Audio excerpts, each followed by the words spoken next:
vedare tinokuchingamidzai zvekare kune chimwe chirongwa pano paZim Facebook Secrets and Confessions. Tadzoka zvekare nemamwe mamessages. Rekedzai tibva tapinda mumamessages edu atadzoka takakubatirai. Message edu yekutanga yakamira sekudai so: hanzi makadi zvenyu mukoma, ndinokumbirawo kuti munge muchindiposterawo nyaya yangu makaviga chitupa changu. Ndiri kutsvakawo maadvices enyu. So mukoma, ndakasanganawo nechipfeko chemunhukadzi mumotikari yemurume wangu. Saka iye murume wangu akangonditi handizivi, ndichabvunzawo friend yangu. Saka pandakaona kuti munhu haasi kuda kundiudza chokwadi, ndakabva ndati it is fine, ndava kuda kuenda ndinobvunza friend yako. Saka akabva ati kana ukangonomubvunza ziva kuti pano handichadi kana kukuona, because kuenda wega ikoko it means kuti friend yangu, iwewe nefriend yangu munotodanana. Unozviwana kupi zvivindi zvekuti unoda kuenda kunobvunza friend yangu iwewe uri wega,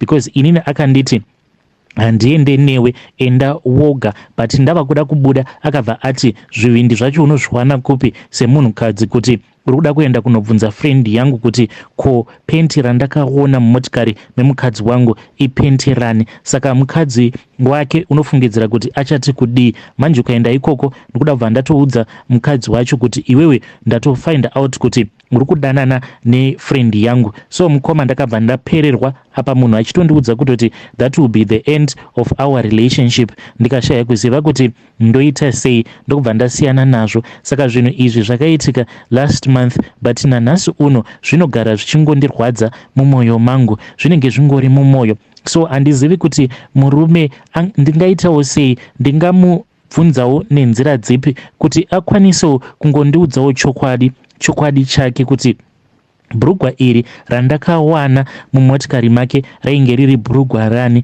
Kana mukandibatsirawo zveshuwa aiwa, ndinokwanisa kutokutendai. Ndinokumbirawo kuti vedare renyu vange vachindibatsirawo, please ndapota. Hei vedare, ndo message iyo yandakatumidzirwa ichibva kuna vanzvadzi vedu. Please ngativabatsireiwo. Hanzi ndakaona chipfeko chemunhukadzi mumotikari yemurume wangu, but murume iye anoti kwandiri kana ukangoda kungoenda wega kunobvunza friend yangu ziva kuti marriage yako inenge yatoparara, because ndinenge ndatozviona kuti unoda friend yangu, unodanana nefriend yangu. Zvakangooma hazvo vedu. Please ngatizamei kutaura navo mucomment section. Rekedzai tibva taenda panyedu inotevera. Nyedu inoteverawo yakamira sekudai so: hanzi makadi zvenyu mukoma, ndinokumbirawo kuti munge muchindiposterawo nyaya yangu makaviga chitupa changu. Ininiwo ndiri murume, ndinobvawo kuZaka. Ndauyawo pano kuti ndinge ndichikuudzaiwo izvo zvakaitika pabira rasekuru vangu. At that time ndainge ndichitoriwo mupana, but ndainge ndatanga kushanda zvangu. Saka vabereki vakabva vati taifanira kuti tinge tichiita bira, saka vakabva vazongobvumirana nazvo. I mean like mudhara, vana bamukuru, vana bamunini. Saka tose takabva tazoenda tikabva tazonoungana pamba pedu, nekuti at that time baba ndo vainge vatoriwo nepamba painge pachitoonekera mumhuri mavo. So ndo patakabva tazoitira bira racho iroro. But baba vangu maje naamai vangu, chokwadi ndechekuti vainge vakatoenda vakatonotaura neimwe n'anga, because kwainge kuine kudzin'anga dzakasiyana uko kwataifanira kuti tinge tichizoenda tichinobvunzira. Saka vanhu vakuru vakabva vazofamba manje vachinobvunzira, but n'anga yavo iyo yainge itori nemushonga uyo wayainge yakamwaya pagedhi. So hama dzakazoti dzopinda dzichienda kunobvunzira. Already mushonga uya wainge wava kutoshanda. Hama dzose ndokubva dzazongosarudza kuti zvainge zviri nani kuti vange vachitongoshandisa n'anga iyoyo, but n'anga iyi yainge yakatobhadharwa. So bereki vangu zvavakazondiudza ivo ndezvekuti hanzi vakapiwa coin iri vakatoita rekutotenga $100, vakaritenga kun'anga iyoyo. Then coin iroro vakabva vazoenda vakabva vazonoriisa paguva rasekuru, yainge iri 5 cent coin. Saka coin iri hanzi rakatombogara kwemazuva akati one day ringoripo paguva rasekuru.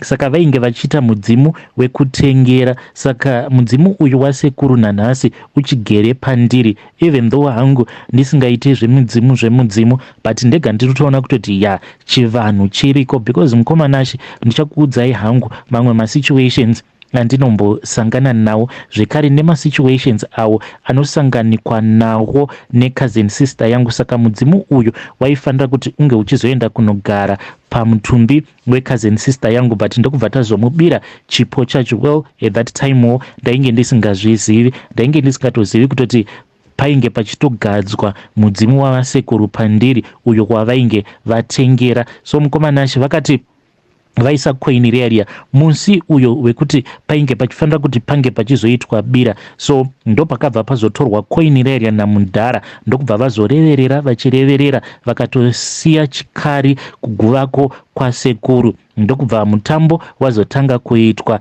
Ende mudzimu unotonzi wakatoburuka, ndokubva watotaura pandiri uchiti nguva yekuti mhuri ino inge ichiva yakapfuma, nguva yacho yakwana. But kana ndikatarisa mudzinza rekwandinobva, ndini ndega ndine mari, uye mari mukoma inongoapia. So from nowhere ndinongokaruka ndatongosangana nevanhu vanenge vatongori willing kutongondikonekta, kutongokonektewa. Kunyange pandakauya kunoku kunyika yeSouth Africa, after manje zvinhu zvose izvozvo zvaitwa ndichitori mudiki, ndakaita mari muno muSouth Africa when I was still only 27 years old, because ndakangoshandira umwe mudhara uyo akandidzidzisa kudriver maside tipper aya. Saka mudhara uyu akabva azotanga kurwara.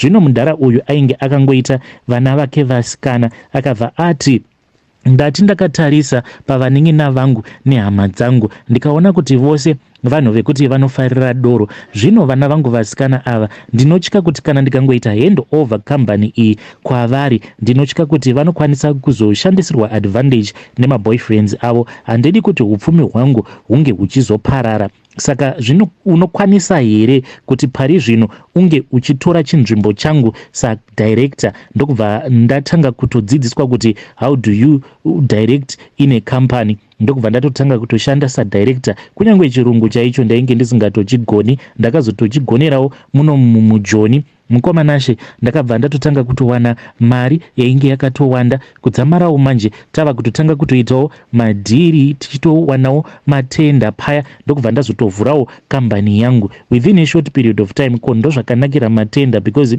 unokwanisa kutobata tenda kana re5 million. Saka pa5 million ipapo ukatarisa ma-expenses ako unokwanisa kutoona kutoti ma-expenses ako pamwe anenge ari ekuma2 million, then the rest of the 3 million inenge ingotongori mari yekutongoti it is your profit. Apa unenge watobhadhara vashandi everything. Saka ndakatobva ndatongoita mari at a very young age. But kana ndikatarisa dzinza rekwangu kunotamburwa, ende handitendedzwe manje. Ndo zvandakaudzwa namuchemberi, because vakanditi iwewe hautendedzwi kuti unge uchibatsira hama dzako, especially vana vekwana bamunini. Worst of all, uyu cousin sister uyu wandakabatsira muhupenyu anotambudzika. Last time akanditumidzira mapictures achiti budhi tarirai muone zvandakaitwa nemukwasha wenyu, ainge akarohwa, ziso iri richiita sekunge richaputika. But ndakangoti sorry, ndichataura naye. Mwoyo wangu wairwadza, but handitendedzwe manje kuti ndinge ndichimubatsira. Muchembere vakati kwandiri, zuva rauchamutambidza mari inonzi mari inenge yabuda muhomwe mako, ndo zuvawo raunofanira kuziva kuti mudzimu uchapepuka wobva wazobva pauri uchidzokera apo pawakanzi unofanira kuti unge uchigara. Saka mukomanashi ndo zvakaitwawo nevabereki vangu. Saka zvimwe zvezvinhu zvandinosangana nazvo ndizvozvo zvekuti ndinongotongowana mukana out of nowhere. Mikana yacho inongonyuka out of nowhere. Mukutofamba kudai ndinokwanisa kutongomiswa nemunhu obva andikumbirawo madirections, ndobva ndatomupa madirections. But mukuzonomupa madirections obva atoti koiwe unoita nezvei muupenyu, ndobva ndatomuudza kuti I have an engineering company iye over atoti neniwo I've been looking for an engineering company because there are 1 2 3 projects that I am supposed to do, saka if you can give me your business card then we will talk. Then ndobva ndatopiwa contract paya just like that mukomanashi. Saka ndo maitiro acho andinoita mari, but ndinobatikana manje necousin sister yangu anotambudzika mukoma, anotambudzika zvisingaiti apa hupfumi uhu hwandiinahwo hupfumi hwekuti hwaifanira huri hupfumi hwekuti hwaifanira kuzochengeta dzinza rose, because sekuru ava ndo zvavainge vakadzokera izvozvo kuti dzinza ravo ringe richizovawo dzinza risingatamburwi. But vabereki vangu vakabva vakambira vakabva vati hupfumi ihwohwo hunofanira kungoteverera chete, kungoteverera nefamily yedu chete. So ndo zvakaitwawo izvi nevabereki vangu. Saka yambiro yangu ndeyekuti kune avowo vanobhilivha mune zvechivanhu paya panenge pachiitwa mafunction, please ndapota hama dzangu zamai kuti munge muchiva very very careful, nekuti ipapo ndo panoitwa metsi dzose, ipapo. Hei vedare ndo message iyo yandakatumidzirwa ichibva kuna mukoma vedu. Hanzi kune vanotevedzera zvechivanhu, ndapota kana mukazonzi kune mafunction echivanhu ende kana uri papo ziva kuti most of the times ndo panoitwa metsi dzose dzekuti unobirwa zvipo zvako ipapo. Hanzi vabereki vangu vakaenda vakanotengera mudzimu ne5 cent rakatombogara paguva rasekuru. Saka ndazoya kuno kuSouth Africa, ndarawa ndaishandira ndongorwara, ndokubva ndatopiwa chinzvimbo sadirector, ndikabva ndatowana mukoto wekubata matenda. Zvakangoma hazvo vedu we, ngatitaurei navo mukoma vedu ava mucomment section. Regedzai tibva taenda panyedu inotevera. Nyedu inotevera yakamira sekudai so. Hanzi makadi zvenyu mukoma, ndinokumbirawo kuti munge muchindiposterawo nyaya yangu makaviga chutupa changu. So mukoma, ndakauyawo kuno kuSouth Africa at that time sisi vangu vainge vachigara kunonzi kuKempton Park. Saka vachigara ikoko ndainge ndisingatozvizivi kuti ivo sisi vangu vaitopota vachitoenda patouchline. So ndichiuya kunoku chinondirwadza ndechekuti ndainge ndichitori musikana ainge akatokwana, because I've been keeping myself safe for my own husband, but unfortunately manje ndakabva ndazobviswawo kumhandara hwangu ndiri patouchline. Saka zvinondirwadza, ndinogara ndichizvibvunza kuti saka izvezvi now that I am about to get married, my boyfriend ndomuudza here kana kuti ndonyarara? Should I tell my boyfriend kuti ndakatomboitawo zvekukechesa? So what happened kuti ndinge ndichizosvikawo pakukechesa ndezvekudai? Pandainge ndiri kumusha, maparents angu akabva azoti iwo ainge asingakwanisi kuti vange vachingoramba vachingondiendesa kuchikoro. Vakabva vazotaura nasisi manje vainge vachinyepa vachiti ivo vanoshanda kuShoprite. Vakabva vati ngauye kuno ndinomutsvakira basa. Ndakatobva kumba ndichifara ndichiti ndava kutoenda kunoshanda kuShoprite. Sisi vakati vauya kuzonditora ndo pavakabva vazoenda neni manje uku kwacho kwavainge vachigara, but ndega ndakabva ndatoona kutoti nzvimbo iyi inzvimbo inongogara mahure chete. So mukomanachi ndakabva ndazotangawo kudzidziswa nasisi nyaya idzi dzekuendawo mustreet ndichiendawo ndichinomira ndichitengesa muviri wangu. Ndainge ndisina kuvaudza sisi kuti ndainge ndichiri mhandara. So the first day pandakaendawo mustreet ndakabva ndazokechwa manje neumwe murume uyu akazoti achida kunorara neni, ndokubva aona kuti ngenge ichiramba kupinda akabva ati ko indava. Ndokubva ndati handisati ndakamborara nemurume. Iye akabva aburuka pamubhedha ndokubva atanga kufara, akabva ati ndava kutokukecha usiku hwose. Saka ndakabva ndazoenda naye murume uyu kulocation kwaainge achigara, naiyewo ainge ari muZimbabweni. Mukoma takazoenda kuya ndokubva tatanga kuita zvatakaita, ndokubva azondibvisa umhandara hwangu, akabva azondipa mari, ndokubva andipa nebonus on top. Akabva ati ndinokuda, haudi here kuti ndinge ndichikuroora? But ndakabva ndati kwete, because akandiudza kuti mukadzi wangu manje ari kuZimu, saka kana zvichiita ndinokwanisa kukutsvakira kumwe kwekuti unenge uchigara, then with time ndobva ndazongorambawo mudzimai wangu akati unokwanisa here kundipa nguva yekuti ndinge ndichiramba mudzimai wangu. Ndikabva ndaona kuti zvandainge ndava kuda kuita apa zvainge zviine kautsinye mukati, because iye ainge achiti mudzimai wangu ndoda kumuramba because iye ndakamuwana asiri musikana akakwana. Saka zvandawana musikana akakwana kudai ndava kutoda iwewe. Ndikabva ndaona kuti hazviite kuti ndinge ndichibvisa umwe mukadzi mumarriage make pasina chaambotadzira murume wake. So ndakabva ndangoramba ndokubva ndazodzoserwa kumba ndokubva azondidzorera kwaainge akanditora. From that day onwards ndakazongorambawo ndongokechesa ndichingokechesa kuzosvika inini naSisi tichizobva munzvimbo meyamya. Sisi manje ivo vachiri kungoita basa iroro rekukechesa, but vanoita zvavo vachishanda, but inini ndakabva ndati handichadi kuita basa iri rekukechesa. Ndokubva ndazosanganawo neumwewo mukomana uyo akazondinyenga ndikabva ndamubvuma. Saka handizivewo kuti mukomana uyu ndomuudza here nyaya iyi yandakuudzai, so that in the future asazongogara achingondituka kana kuti ndongonyarara hangu. Ndinokumbirawo kuti vedare renyu vange vachindibatsirawo please. Hey vedare, ndo message iyo yandakatumidzirwa ichibva kune mwanasikana uyu. Ngatimubatsirei. Nganzi pandakauya kuno ndainge ndisingatozivi kuti ivo sisi vangu havashandi kuShoprite but vanoita zvokutengesa muviri. Ngatitaurei navo, ngatitaurei naye mwanasikana uyu mucomment section. Naimi zvakangooma hazvo vedu we.